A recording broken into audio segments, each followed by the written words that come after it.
Kunjungan Presiden Republik Indonesia Joko Widodo ke Turki, menghasilkan berbagai kesepakatan antar kedua negara. Salah satunya adalah kesepakatan bisnis antara perusahaan Indonesia dengan Turki. Seperti perjanjian antara PT Dirgantara Indonesia dengan Turkish Aerospace Industry, mengenai pengembangan pesawat jenis turboprop baling-baling. Pesawat yang akan dikembangkan oleh kedua negara tersebut. Namun, seperti apa kelanjutan kerjasama Turki dan Indonesia itu sehingga membuat gempar dunia internasional? Simak berita ini sampai habis.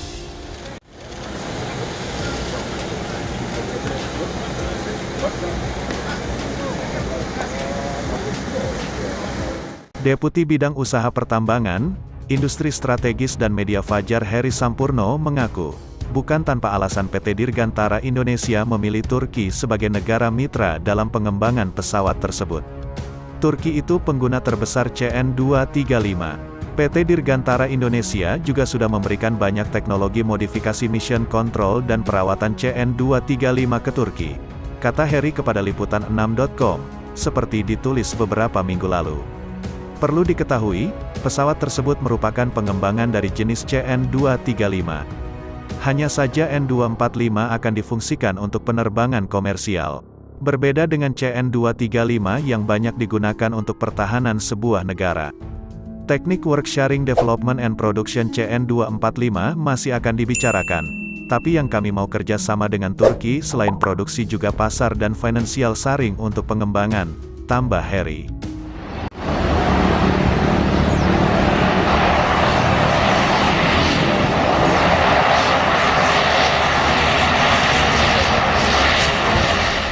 Kerjasama investasi antara perusahaan-perusahaan Indonesia dan Turki tersebut diharapkan dapat meningkatkan nilai realisasi investasi Turki yang masih minim di Indonesia.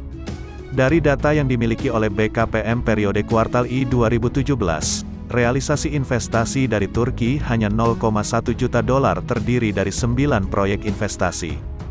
Nilai tersebut menunjukkan tidak ada investasi baru yang dilakukan dari Turki selama kurun waktu tersebut.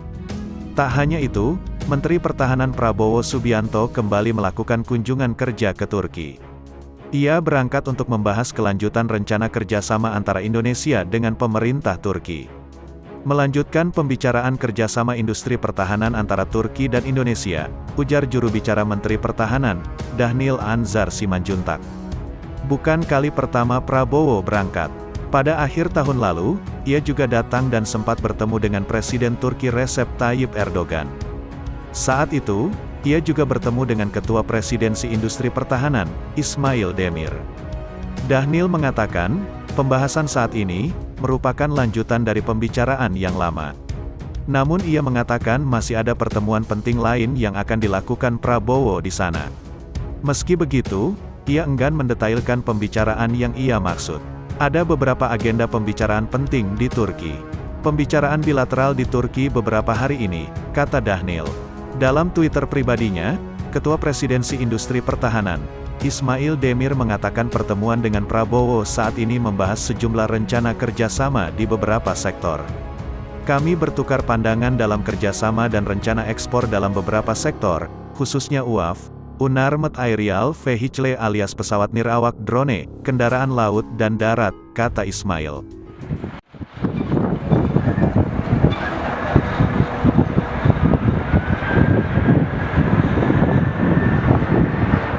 Dilansir dari Janes.com, sudah didapatkan konfirmasi perihal tersebut dari PT DI, bahkan Indomiliter.com telah mendapatkan penjelasan dari Humas PT DI, Kerry Apriawan. Kabar tersebut memang benar, namun belum bisa disebutkan CN235 dari mana yang akan dijadikan gunship. Kemudian untuk terbang perdananya nanti belum dapat dipastikan waktunya, ujar Kerry kepada Indomiliter.com. Namun, CN235-220 yang akan disulap menjadi gunship, kabarnya tak akan jauh-jauh, yang jelas memang CN235-220 pesanan Kementerian Pertahanan, yang sudah ada di hanggar PT DI. Tapi belum diketahui persis usernya, apakah untuk TNI AU atau TNI AL. Disebutkan saat ini PT DI tengah menggarap varian gunship untuk target penerbangan. Boleh dikata, yang sedang digarap adalah produk demo, yang nantinya varian gunship tersebut akan ditawarkan kepada negara-negara di kawasan Timur Tengah, Afrika, dan Asia Tenggara.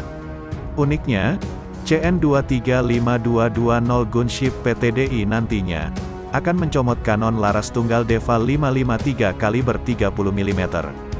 Kanon tersebut nantinya akan dipasang sebagai senjata di bagian belakang pesawat. DEVA 553 yang dipasang bukan kanon baru, lantaran merupakan bekas kanon internal pada jet tempur A-4S Kayak TNI AU yang telah pensiun. DEVA 553 dapat memuntahkan proyektil dengan kecepatan 810 meter per detik.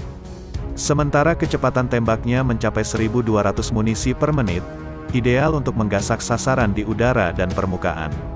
Nantinya kanon DEVA akan diintegrasikan dengan perangkat elektronik optik optronik dan laser designator. Namun lebih jauh, PTDI belum memutuskan vendor yang akan digunakan nantinya.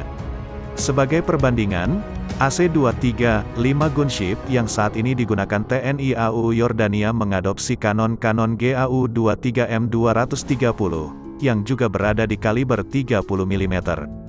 Karena menggunakan stok CN-235220 yang sudah ada, maka dipastikan CN-235 gunship PTDI pada sayapnya nanti sudah menggunakan wingtip. Secara desain lebih modern dari AC-235 gunship Yordania. Mesin pun disebut-sebut akan ditingkatkan. Bila standarnya memakai General Electric GECT77 turboprop, maka varian gunship PTD nantinya akan menggunakan GECT79 turboprop yang lebih modern dan bertenaga. Lain dari itu semua, gunship yang akan menjadi pertama buatan dalam negeri ini masih misterius. Pasalnya belum diketahui sistem sensor apa saja yang akan dibenamkan.